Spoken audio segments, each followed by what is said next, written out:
Eh, Básicamente, en realidad, todos los derechos de las personas con discapacidad ya estaban consagrados y reconocidos en todos los tratados de derechos humanos, porque las personas con discapacidad son personas como las demás. Lo que ocurría, que lo mismo que pasó también con los niños, fue necesario un tratado de derechos humanos específico, por eso que acabo de decir recién, que eran invisibles al sistema de protección como personas. En realidad se los protege más como, no como objetos, pero sí como que son jerárquicamente inferiores a los demás. Entonces son invisibles al sistema como sujeto de derechos plenos. Por eso fue necesario esta convención. La Convención sobre los Derechos de las Personas con Discapacidad, lo más valioso que trae, lo más valioso, y ese es el verdadero aporte, es que fue pensada, primero que es el primer tratado del siglo XXI, y trae muchísimas novedades con relación al resto de los tratados, en su metodología. Es una convención para la acción. Si la leen, tiene medidas. Se refiere, toma cada uno de los derechos y luego medidas para hacer efectivos esos derechos. Entonces está pensada para la efectividad.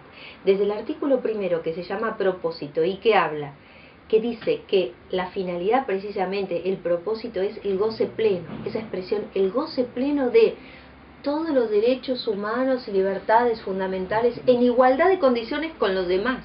Esa es la preocupación. El goce pleno en igualdad de condiciones con los demás. El concepto de igualdad también es un concepto integral, porque contempla tanto el plano formal como el plano material. Al contemplar el plano material, la dimensión material, a lo que está enfocando es a la remoción de los obstáculos que en la vida cotidiana y de hecho le obstaculizan a las personas, se constituyen como barreras para que los puedan ejercer plenamente. Entonces, ¿de qué va a tratar la Convención? Va a tratar de aquellas medidas que los estados principalmente deben adoptar para ir removiendo todos los obstáculos. La novedad, lo interesante, es que lo que está proponiendo es un cambio, una transformación profunda de la sociedad, una transformación profunda del nosotros. Porque antes las miradas, ¿cuáles eran? Las miradas predominantes era que la persona con discapacidad tenía que rehabilitarse para adaptarse a, siempre la persona con discapacidad adaptarse a nosotros, o sanarse o rehabilitarse o adaptarse. Acá la propuesta es distinta. Eso era la integración. Acá no propone integración, propone inclusión. ¿Inclusión qué implica? Que el cambio tiene que venir de nosotros respetando las diferencias. Se los respeta como personas, respetando sus diferencias. Ese es el gran cambio, el de la sociedad inclusiva, la construcción de una sociedad inclusiva. Lo que es dificilísimo.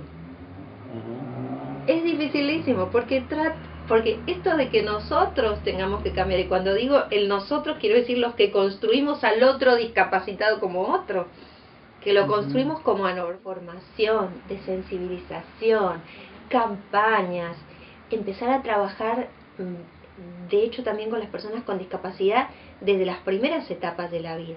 La Convención tiene ese enfoque de los ciclos de vida, ¿viste? Le da mucha importancia al tema de los niños, de las niñas, tiene también una especial consideración a las mujeres, y en el capítulo de mujeres habla de potenciar a las mujeres con discapacidad. Innovaciones muchísimas. Aporte, yo creo que en el plano de los derechos estaban todos. Lo que ocurría que las personas con discapacidad, en particular con discapacidad mental e intelectual, que son las más vulnerables de todas las personas con discapacidad, tenían la peor parte porque se los declaraba incapaces judicialmente y se les nombraba un curador, y el curador es que es un representante, alguien que habla por uno. Bien, sea que... Perdón, ¿cuál es el origen en el campo jurídico de esta concepción? El origen histórico. En realidad yo creo que el derecho es funcional a las sociedades.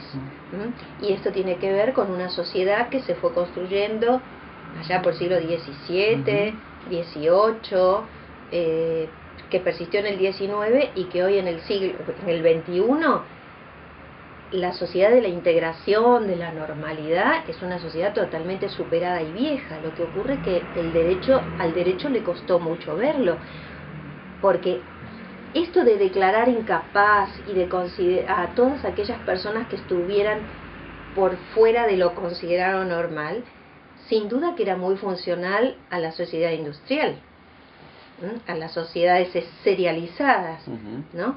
Pero hoy por hoy no es funcional, porque hoy vivimos en un mundo plural donde reivindicamos las diferencias, donde ni siquiera es funcional al sistema. Hoy no necesitamos, los modos de producción han cambiado. Lógico, claro. No necesitamos el ritmo fabril. Los que no respondían a la serie y al ritmo fabril quedaban por fuera del sistema. O se los patologizaba. Por eso el Poder Judicial, unido al sistema médico, se incorpora el informe pericial al proceso judicial y declara a las personas incapaces. Y eso persiste y no se lograba ver. Estaba tan naturalizado, está tan incorporado, que incluso de hecho a las personas declaradas incapaces le decíamos insanas. El lenguaje que no es jurídico, es la ley que es insano. Lo que ocurre es que recurrías al sistema médico, la pericia médico-psiquiátrica, para que, mediante el diagnóstico, le diera el sustento al juez para que declarara a la persona incapaz y le nombrara un curador. Bien, y son viejos institutos. Claro. ¿Esto tiene persistencia hoy en día en el Poder Judicial? Sí. Con la convención, digamos. Aún con la convención. A tal punto cuesta instalar la convención que se hizo el proyecto de Código Civil y Comercial unificado, nuestro proyecto de Código Civil y Comercial de la Nación, y se incorporó ahora en los últimos meses el artículo 43 que se refiere al sistema de apoyos, pero todo el código está redactado en clave de declaración, es decir, la incapacidad de ejercicio es una categoría de la parte general del derecho civil, y el código está todo redactado teniendo en cuenta que en nuestro sistema hay personas capaces y personas incapaces de ejercicio. Entonces, fue muy difícil en la última etapa, ya era impensado reformar todo el código, pero no se tuvo en cuenta en la etapa en que se lo elaboró. Era como que está naturalizado que las personas con discapacidad mental o intelectual se las declare incapaces y no tengan voz y se les designa el curador. Estaba fuertemente instalado. La convención lo que ha hecho, yo siempre digo que es revolucionario porque creo que lo es, incluso también tiene mucho valor desde el punto de vista democrático, ¿no? Porque tiene que ver con que todas las voces son importantes. Entonces implica, sí, una concepción democrática amplia, profunda y verdadera, si no gran parte de la población no tiene voz. Y vos que estás tanto en contacto con la gente que transita por estas problemáticas, ¿qué puedes decir de cómo se observan a ellos mismos como sujetos, digamos? Bueno. Porque estábamos hablando de las consideraciones que hacemos los supuestos. La implementación y la efectividad de la convención implica un proceso y un proceso largo. Y la convención también tiene incorporado esto del ciclo de vida. Los valores que la convención incorpora, que están en el artículo 3, en un artículo que se llama Principios Generales, considera, pero preeminentes, el respeto, por supuesto, de la dignidad humana, que es la fuente de los derechos humanos, pero luego la autonomía, la independencia, la toma de decisiones. ¿Qué ocurre? La persona, nos socializamos en el mundo en el que vivimos y con los valores de cada sociedad. Y hoy por hoy, cuando formamos a nuestros niños, cuando criamos a nuestros niños con discapacidad, en esta sociedad nos encontramos con lo que tenemos. Claro. Es decir, en general con los viejos valores. Y ahora la convención que viene a instalar esto. Pero esto no es algo que se instala sencillamente. Y lleva tiempo, porque además los padres de sus niños están formados en una época en que estas concepciones que incorpora la convención no estaban... de todos modos, desde el punto de vista de la doctrina, se hablaba de esto, pero no como una cuestión de derechos humanos que venía realmente a instalarse y como una reivindicación de derechos, porque yo veo que desde algunos ámbitos dicen, bueno, pero esto no es cuestión de que nos obliguen desde el derecho.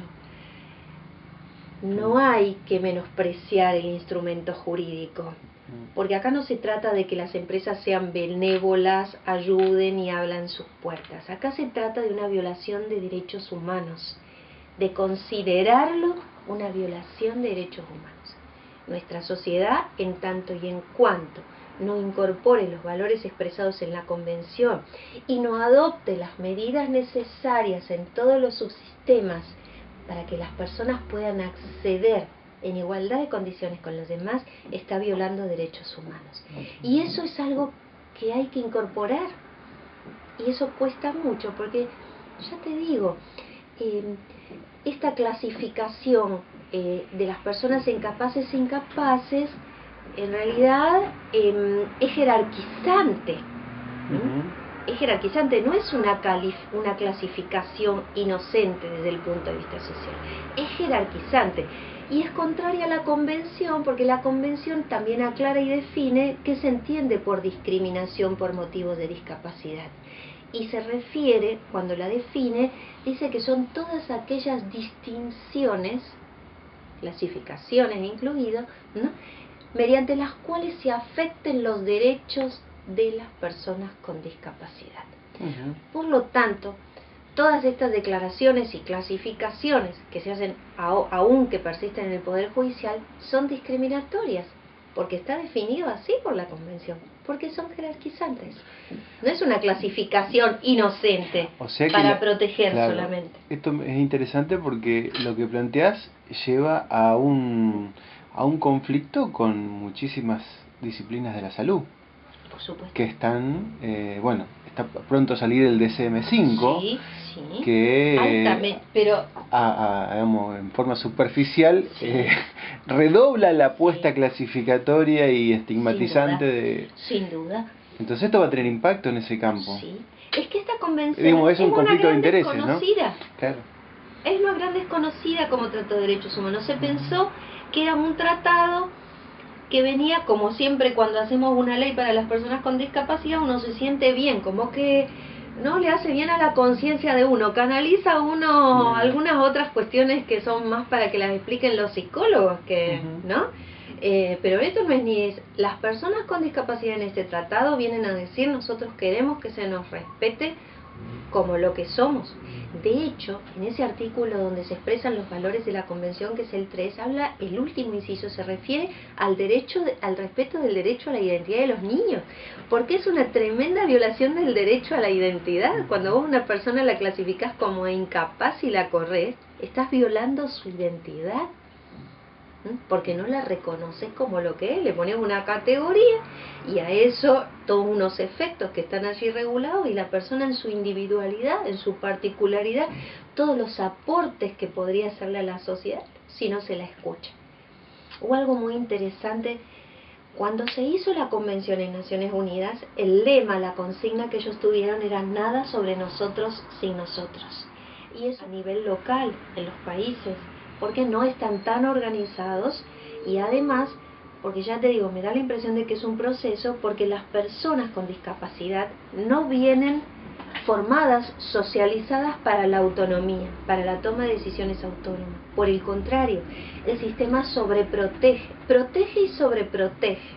No protege en clave de derechos humanos, protege en clave de, en estas claves a las que nos hemos referido, funcionales a esta sociedad. Lo transformo en incapaz y luego lo protejo. Pero hoy la protección es la protección en clave de derechos, con enfoque de derechos.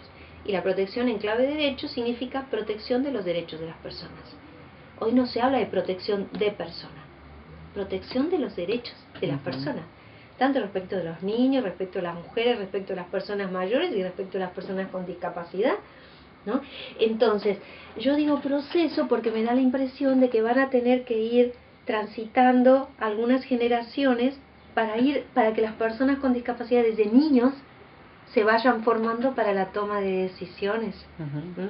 porque la autonomía, que es uno de los valores clave de la convención, no se puede ejercer de hoy para mañana. Si yo no tengo el músculo preparado para ejercer la autonomía, no puedo tomar decisiones. Mira, yo en la playa a la que concurro, hay chicos con discapacidad intelectual. Entonces ves las distintas familias. Cómo algunas familias han criado a sus chicos, que los vi desde pequeños y ahora son adolescentes. Entonces veo aquel que los papás les soltaban la mano cuando ingresaban a la playa, que iban a la pileta, que los dejaban moverse y correrse sin tomarlos de la mano.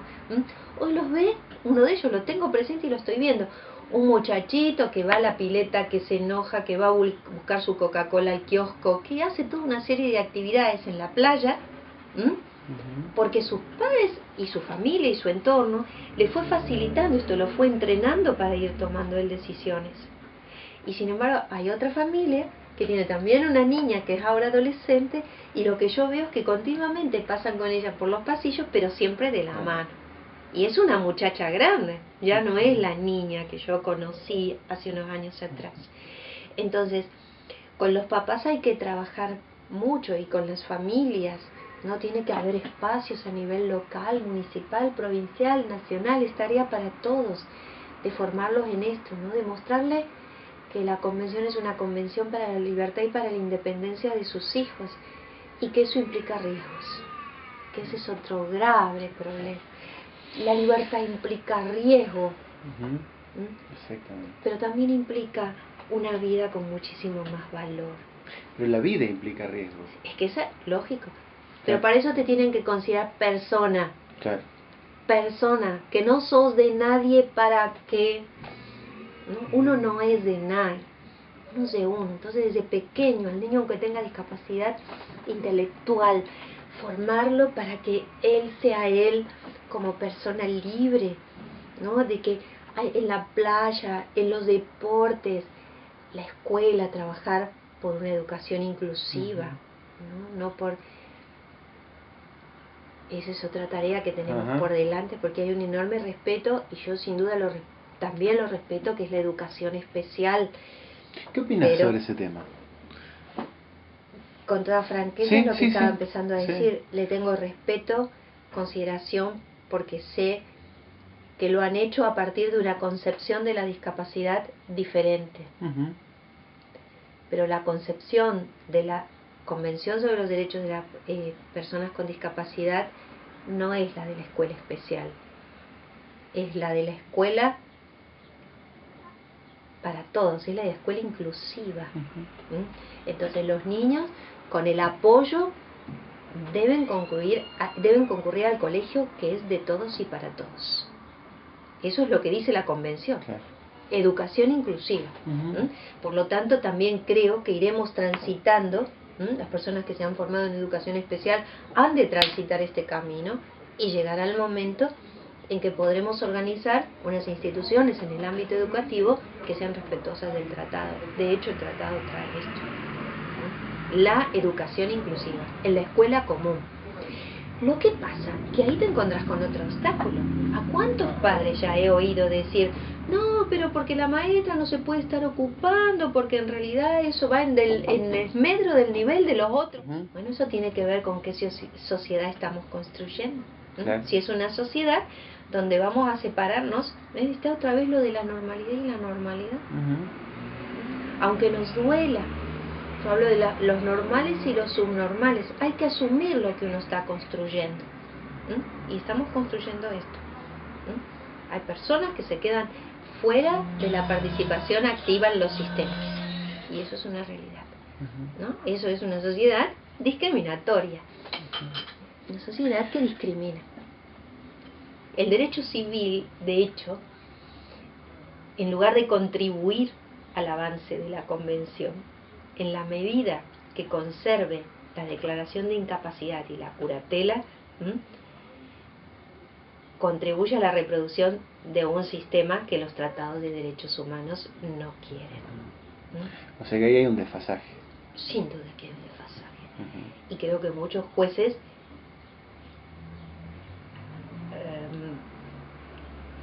que aún son minoría, en la medida que se vayan formando en la Convención, van a observar esto y cuando se encuentren con esas viejas instituciones dirán lo que deben decir conforme su deber, porque no es que es optativo para el juez. El juez debe tener clarísimo que la Convención sobre los Derechos de las Personas con Discapacidad tiene jerarquía supralegal y que la legislación infralegal debe adaptarse a la Convención. Y si tiene jerarquía constitucional, que de hecho tampoco va en desmedro del valor de la Convención, lo que hace es control de constitucionalidad. Y si no tiene jerarquía constitucional, como ocurre con la Convención sobre los Derechos de las Personas con Discapacidad, se hará el control de convencionalidad, como nos ha dicho la Corte Interamericana de Derechos Humanos. La doctrina del control de convencionalidad, una doctrina elaborada por la Corte Interamericana y que nosotros hemos receptado, nuestra Corte Nacional también la ha receptado. Por lo tanto, el artículo 27 de la Convención de Viena es clarísimo en ese sentido, dice que no se puede invocar la legislación interna para incumplir un tratado. El tratado debe interpretarse conforme a la Convención de Viena, teniendo en cuenta su propósito, no solamente su letra, y los valores que expresa. Por lo tanto, es impensado hoy por hoy en el sistema la protección a la vieja usanza. La protección hoy debe ser entendida en clave de derechos y con los valores expresados en la Convención: autonomía, independencia, respeto de las decisiones, participación, inclusión, igualdad de oportunidades, respeto por el derecho a la identidad de los niños. El que se viola en realidad es el derecho a la identidad y no se ve que se le viola el derecho de la identidad de las personas al nombrarlas incapaces o insanas o todos esos nombres que se les dan, ¿no? Quizás en este punto también persiste todavía la consideración de la modernidad sobre el niño como cuasi persona. Es que es exactamente, mira, es el mismo esquema.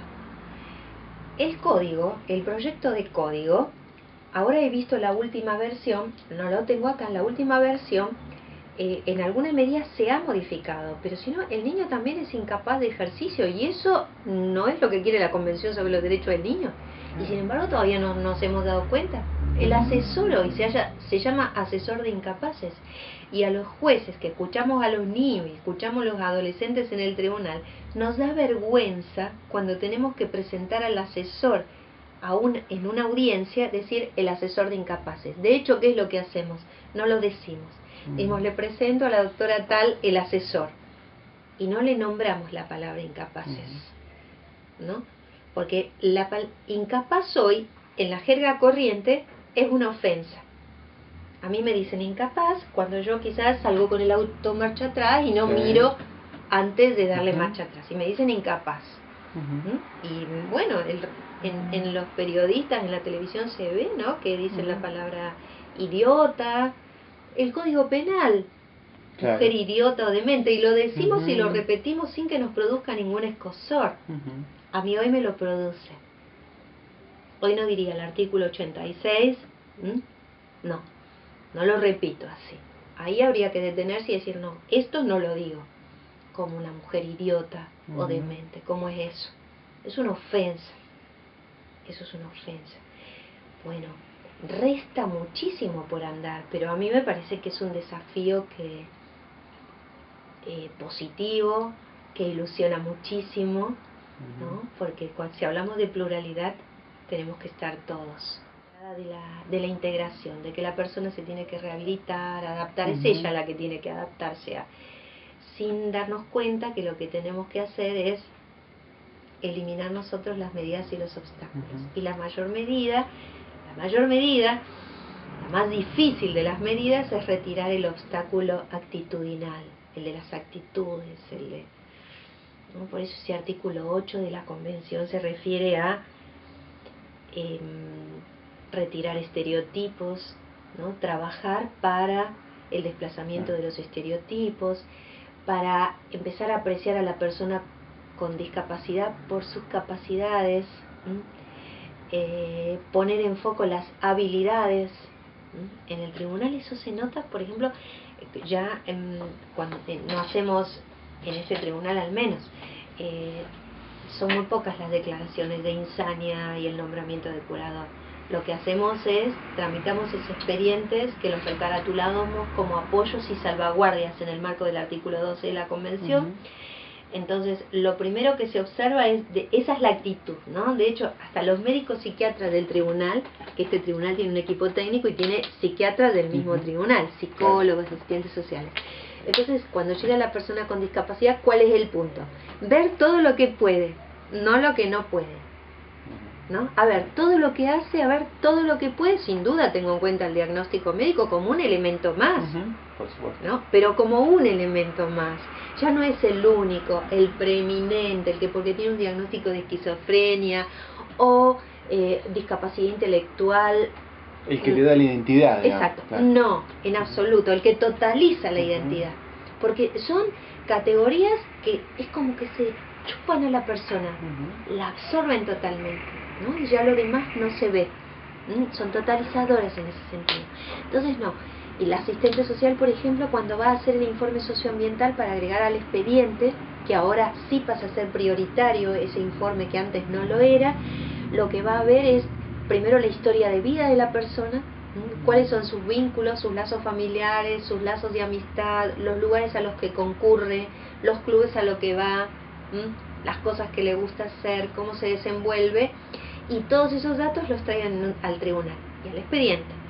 Entonces, pues a nosotros nos es más sencillo citar a aquellas personas que van a conformar el apoyo o el grupo de personas de apoyo, porque en ese expediente ya nos vinieron los datos sobre cuál es la red de confianza de la persona. Entonces, pues se cita a esas personas. O sea, viene la mamá, una hermana, un amigo, y esa es la audiencia que se hace en el tribunal ya con todos, con las personas de referencia del informe socioambiental y con la persona con discapacidad. Y cambia muchísimo, ¿no? Y ahí uno aprende, como juez, como operador judicial, aprende a que la persona con discapacidad tiene mucho que decir, que nunca se le escuchó, y pensar que no está formada para hablar, porque imagínate si estuviera formada desde pequeña para hablar. Mira, en esa entrevista que te mencionaba antes del otro día, de una chica treintañera, ¿no?, que estaba yendo a un hogar de día, vinieron a la entrevista, vino ella, su mamá y las chicas del hogar de día, ¿no?, una trabajadora social, una psicóloga. Entonces entraron acá a este despacho todos. Ella se sentó ahí, estaba el abogado también que te comenté, que no la saludó porque no la debe haber considerado persona de su interés. Bueno,